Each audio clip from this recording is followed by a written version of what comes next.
अल्हम्दुलिल्लाहि रब्बिल आलमीन अस्सलातु वस्सलामु अला सय्यिदिल मुरसलीन क़ाल अल्लाहु तआला फ़िल क़ुरआनिल मजीद वल फ़ुरक़ानिल हमीद फ़अऊज़ु बिल्लाहि मिनश शैतानिर रजीम बिस्मिल्लाहिर रहमानिर रहीम।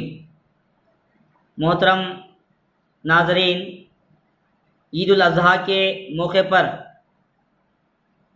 हर मुसलमान का ईद के आदाब का मलहूज़ रखना और ईद के ताल्लुक़ से अल्लाह के नबी मोहम्मद मुस्तफ़ा सल्लल्लाहु अलैहि वसल्लम ने जो कुछ रहनुमाई की हैं उस रहनुमाई में अमल करना सवाब का ज़रिया बनता है। लिहाजा आज मैं आपके सामने ईद उल अज़हा के मौके पर आने वाली ईद की रातें और उस रात की अहमियत और साथ में इन ईद के दिनों में किए जाने वाले तकबीरात, तहलील और तहमीद की अहमियत आपके सामने लाने की कोशिश करूँगा। मोहतरम नाज़रीन, अल्लाह के नबी सल्लल्लाहु अलैहि वसल्लम ने बयान फरमाया है, हदीसों में बात आती है कि एक इंसान के लिए ईदन की रातों में इबादत करना बहुत बड़ी अहमियत का हामिल है। होता यह है कि बहुत से लोग चांद रात के नाम से ईद से एक दिन पहले बाज़ारों में घूमते हैं, नए कपड़े, नए चीज़ें ख़रीदने के मामले में अपना वक्त बसर करते हैं और बहुत से लोग बेजा वक्त बर्बाद कर देते हैं। हालांकि उन रातों में इबादत की बहुत बड़ी अहमियत आई है। हदीसों को पढ़ते हैं तो मालूम होता है, बाज़ रिवायतों में बात आती है कि भाई अल्लाह के नबी सल्लल्लाहु अलैहि वसल्लम ने 5 फजीलत रातें बयान फरमाई हैं। उनमें से एक रात लैलतुत तरविया है, जो 8 ज़िलहज्जा की रात होती है। और उसके बाद में हम देखते हैं तो दूसरी अरफा की रात है, जो 9 ज़िलहज्जा की रात होती है। और तीसरी यौमुन नहर की रात यानी 10 ज़िलहज्जा की रात है। और उसी तरीके से चौथी रात ईद उल फितर की रात है। ईद के दिन जो रात की जाती है वो रात है। और साथ में 5वीं शाबान की रात। गोया इन तमाम रातों के बारे में अत-तरग़ीब व तरहीब नाम की किताब में जिल्द नंबर 2 सफ़ा नंबर 150 पर 2 में इन बातों को बयान किया गया है।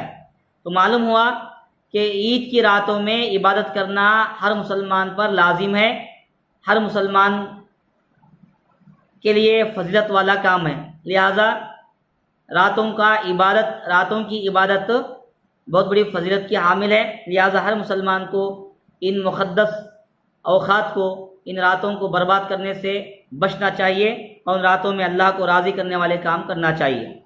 और दूसरी बात यह आती है कि अल्लाह के नबी सल्लल्लाहु अलैहि वसल्लम ने इन रातों के अलावा इसके दिनों में भी बहुत से तकबीरात कहने का हुक्म दिया है। सहाबाए किराम ने अमल करके दिखाया है। और इन दिनों के अंदर ख़ासकर 9 ज़िलहज्जा से 13 ज़िलहज्जा तक तकबीरें कहना और अल्लाह को याद करना बहुत बड़ा अहमियत का हामिल है। चुनांचे अल्लाह के नबी सल्लल्लाहु अलैहि वसल्लम की तालीम के मुताबिक चाहे ईद उल अज़हा हो या चाहे ईद उल फितर हो, इन ईदगाह को जाते समय एक रास्ते से जाते हुए तकबीरें कहते हुए जाएं, जब लौटते हैं तो दूसरे रास्ते से लौटते हैं तो वहाँ पर भी रास्ते में तकबीरें कहते हुए जाना है। और साथ में आदमी इन दिनों के अंदर मुसलसल तकबीरें कहता रहना है। और ख़ासकर 10 ज़िलहज्जा के बारे में बाद सहाबाए किराम का एक ख़याल है या उनका ये अमल रहा है कि वो बाकायदा बाज़ारों में जाते थे और तकबीरें बुलंद करते थे। और उन सहाबा के उस अमल को देखकर दीगर लोग भी तकबीरें कहने शुरू कर देते। लिहाजा हर आदमी को तकबीरें कहना चाहिए। और तकबीरात के लिए मुख्तलिफ़ अल्फाज आए हुए हैं।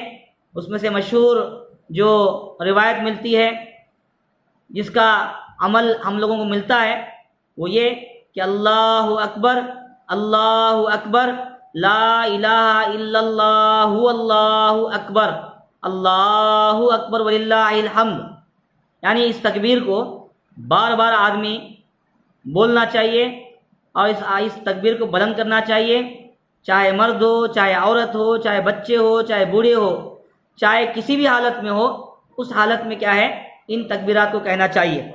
और साथ में तकबीरात के सिलसिले में पढ़ते हैं तो हमें ये मालूम होता है कि तकबीरात दो किस्म के हैं, एक है तकबीर मुतलक और एक है तकबीर मुक़य्यद।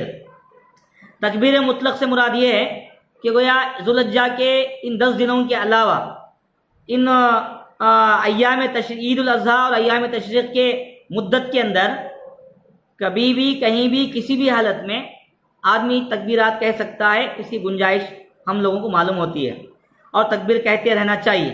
और मुक़य्यद ये है, यानी वो तकबीरें जो ख़ासकर फ़र्ज़ नमाज़ों के बाद कही जाती हैं, यानी हज़रत इब्ने मसूद और हज़रत इब्ने अब्बास रज़ी अल्लाह तआला अन्हु अरफा के दिन की नमाज फजर के बाद से 13 ज़िलहज्जा की नमाज असर तक क्या है तकबीरें कहते थे।